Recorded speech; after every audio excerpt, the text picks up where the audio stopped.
आइए मेरे प्रिय भाई बहनों, हम इन वचनों को सुनने के लिए प्रभु से आशीष मांगे। Hallelujah hallelujah hallelujah hallelujah. धन्यवाद हो यीशु, तेरी स्तुति स्तुति स्तुति, तेरी स्तुति महिमा आराधना। हालेलुया यीशु, हालेलुया हालेलुया हालेलुया। हे प्यारे प्रभु परमेश्वर, मैं प्रार्थना करती हूँ आज के दिन के लिए। आज के दिन आपने ये वचन सुनने के लिए हमें दिए। प्रभु परमेश्वर आशीष देना, जिससे इन वचनों को सुने और आपकी महिमा करें। हे प्यारे पिता परमेश्वर, एक एक वचन हमारे मन में जाने पाए, हमारे दिल और दिमाग में जाने पाए। हे पिता परमेश्वर, इन वचनों को सुनकर प्रभु हम इन वचनों पर चलने वाले बन रस कर। पिता परमेश्वर, हम सबको ये छोटी सी प्रार्थना मांगती हूँ प्यारे प्रभु यीशु मसीह के नाम से, आमीन।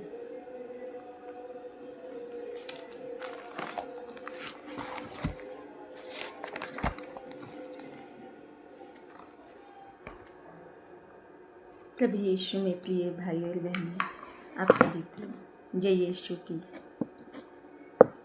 आज फिर से मैं आपके सामने एक बार प्रभु के वचन को लेकर आई हूँ। आज हम पढ़ेंगे संत मार्कुस अध्याय 4 वाक्यांश 30 से 32 तक। राई का दाना। ईसा ने कहा, हम ईश्वर के राज्य की तुलना किससे करें? हम किस दृष्टांत द्वारा उसका निरूपण करें? वह राई के दाने के सदृश है।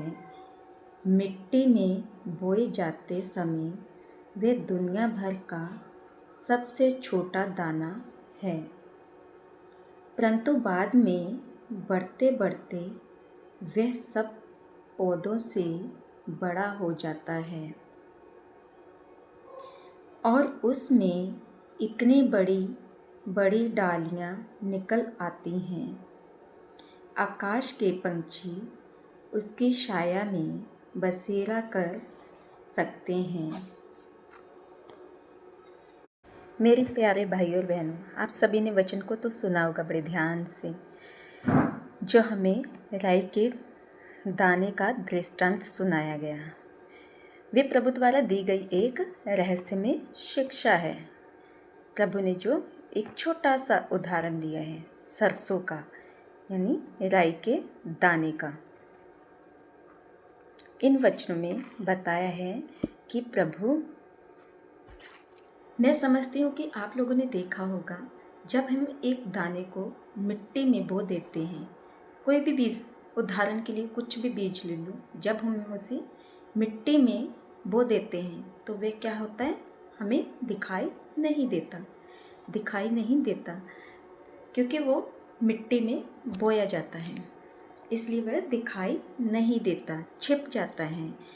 तो ठीक उसी ही प्रकार प्रभु यीशु का राज्य जो है वह भी हमें स्पष्ट रूप से दिखाई नहीं देता, वह भी हम स्पष्ट रूप से देख नहीं सकते प्रभु यीशु के राज्य को। जिस प्रकार एक बीज धीरे धीरे बढ़ता है, ठीक उसी ही प्रकार प्रभु यीशु का राज्य भी धीरे धीरे बढ़ता है।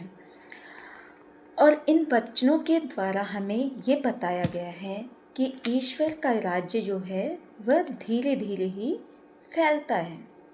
क्या होता है? धीरे धीरे फैलता है। मेरे प्रिय भाई बहनों, इन वचनों में हमने यह भी देखा कि आकाश के पक्षी उसमें आकर बसेरा करते हैं।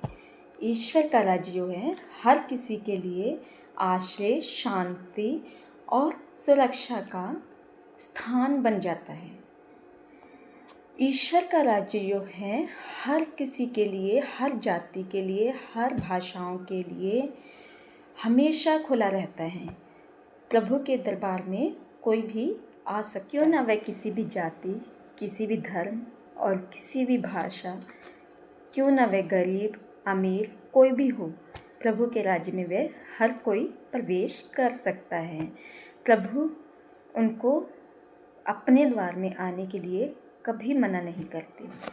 इन वचनों में प्रभु हमें यही सिखाना चाहते हैं कि ईश्वर के राज्य का कार्य छोटे रूप से शुरू हो सकता है, यानी कि छोटे से कार्य से हम शुरू कर सकते हैं प्रभु के राज्य। धैर्य और विश्वास के साथ किया गया कोई भी कार्य हो वह ईश्वर की योजना का बड़ा रूप ले सकता है। ईश्वर का जो राज्य है वह बाहरी दिखावे से नहीं बल्कि हमारे मन के परिवर्तन और प्रेम, करुणा, सच्चाई से बढ़ता है।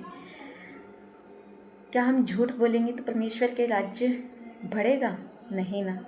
इसलिए हमें हमेशा सच्चाई की डगर पर चलना चाहिए और जब हम सच बोलेंगे, एक दूसरे को प्रेम करेंगे, तब प्रभु के राज्य की बढ़ोतरी होगी।